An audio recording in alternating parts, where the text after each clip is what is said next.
purview of all the three ecosystems, especially uh, the statistics mentioned by you were pretty deep uh, and uh, and recent as well. Although before I begin, I would be talking about more. I mean, my session is not a presentation. I'm here only to get a purview, a global purview on investments, people who are interested in cryptocurrencies, people who, who are investing or who are looking for investments to for me to have more perspective. I run a family office from Dubai, and we, with a crypto only mandate, we invest in cryptocurrencies, tokens, and blockchain projects that have a token coming up in the recent future, like within a year or 6 months, something like that. We do consult them to create good tokenomics. We also put them uh, in front of the community, get them to the right audience, and create a market in terms of adoption, right? So, and the talking now for the session on the effect of investments will begin basically from a bad news that almost all the existing token sales uh, were not able to raise their hard caps. Almost, two companies, and I'll only talk about the data that I have for myself and my portfolio companies. So two of my companies that are, one of them has a brilliant past in distributed computing, cloud computing. The team is one of the inventors of encryption technologies and compression technologies for the SSDs that we use today. And this, and were the early inventors of some of the components of hypervisor. And a team like that, with a history of a decade, was not able to raise to touch their soft cap, like a tiny soft cap of 5 million uh, during their token sales in the last 6 months, and which is a sign of the fact that token investments, especially, have gone down. I think same is the case with angel investments. A lot of startups are struggling to do their early rounds, seed rounds, especially in the Indian ecosystem. I guess I am not aware right now of the US space because I haven't been there for a year now, not been able to touch it. But and same is the case in the Dubai market, where well, angels, especially angels, the the unsophisticated breed, has sort of started pulling out, and saving sort of got into the savings mode. But at the same time, the one that are there in the space and are still investing, they are drilling. I wouldn't call it drilling, but yeah, I mean, from the perspective of a startup, they get to drill the startup even better and even deeper. So the term sheets of commitments are signed for almost 2 years, 2.5 years, and up to 3 years, that were being done for mostly a year, and so on. And that is happening because the startup founders are also getting desperate to do that. Coming back to crypto, from a tiny, from the tiny route the tiny route that I took towards other startups. Coming back to cryptos, India recently observed a big change, a big shift.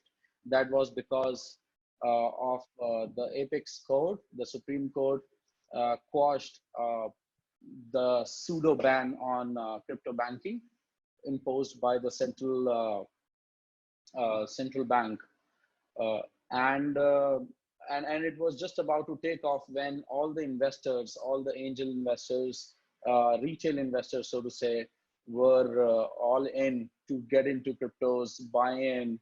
And there were events, like large events, like at global level, consensus, and in India, we were doing Crypto Bulls Roadshow. That was a chain of 40 plus events in 13 plus cities, and included 200,000 people. Like, they were, the plan was to touch physical lives 200,000 physical lives and many more online lives. So of course, because of the Corona impact, physical meetings and these road shows are at an absolute halt. And if I don't know how many of you have been in, are acquainted to the crypto fundraise world and the token world, a lot of this capital in this industry is done through roadshows. In fact, I would say it's sort of the core cult of this business. So that has come to an absolute halt. And I will take this argument back to my primary point of token sales not doing good. So, like one, of course, is the squeezing angel capital. The second, angel and retail capital, and second being the roadshow and the physical training and meeting and expression of the token economies uh, uh, uh, is sort of dying its own death because in the lack of roadshows.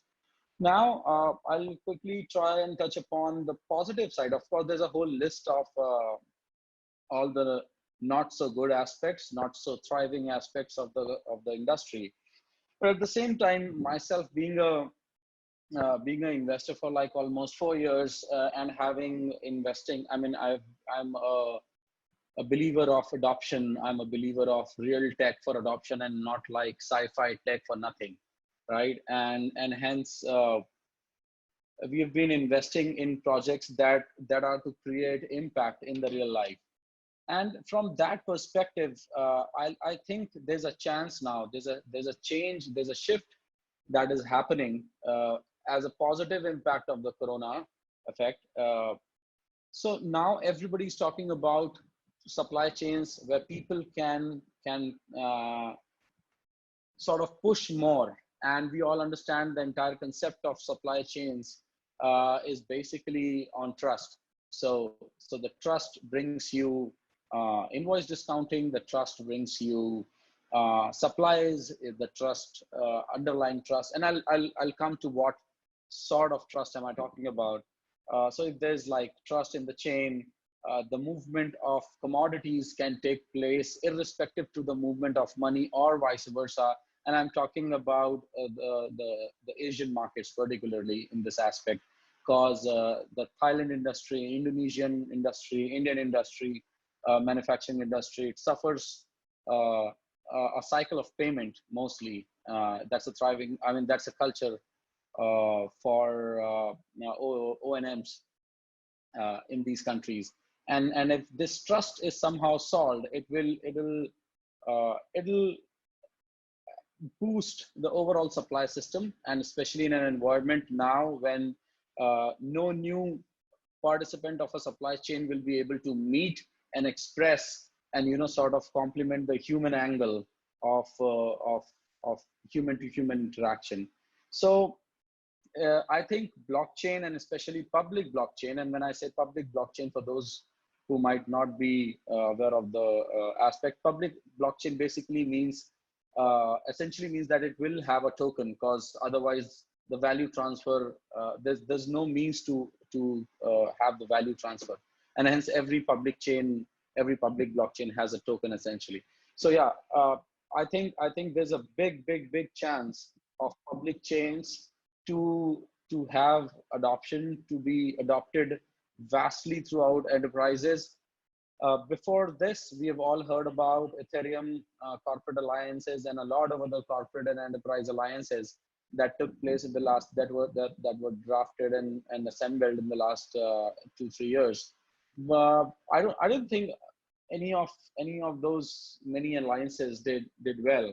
But now with the public chain environment and the way these projects have sort of raised large capitals in their fundraisers in 2017, uh, and they have very wisely used a big portion of this capital in nurturing their ecosystem. They have not all of that money was required for development, and hence they carved out a big portion of that and placed it aside as a fund for adoption to boost adoption, to sort of bring more apps, bring more businesses, facilitate more businesses uh, by doing, or let's say taking over their tech, and so on and so forth. So they were like giving, they were extending a hand to enterprises, to startups, and everybody, so that there's no cost of these,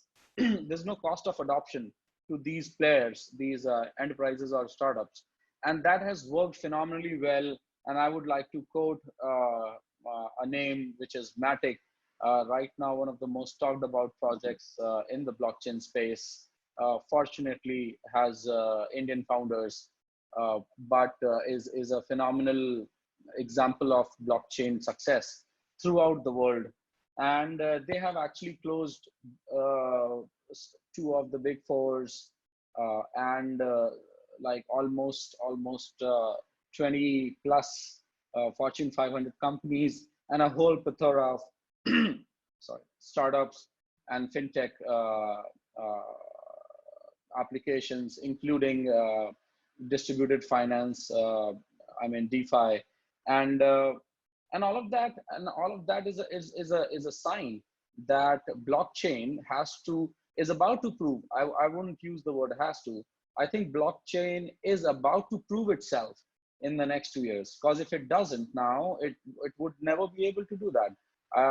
This event, no matter how unfortunate it is for the lives and the planet and the human beings, it definitely is a positive event for the public chain, for the blockchain industry, in terms of its adoption. Because other industries, as we all know, like AR, VR, um, even AI and ML, it took a good 10 years, 6 years to find its way through enterprise adoption, and like actually being able to solve the ground level, the grassroots level problems. And I think blockchain is in the middle of all of this, is pretty much on at the spot where, if taken, and if people do learn about it properly, will find its way through.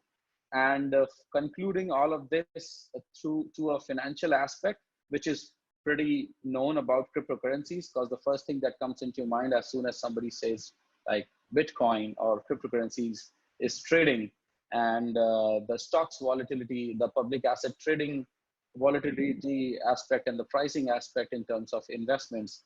I think the markets have already suffered a lot in the last 2.5 years, all markets, including cryptos.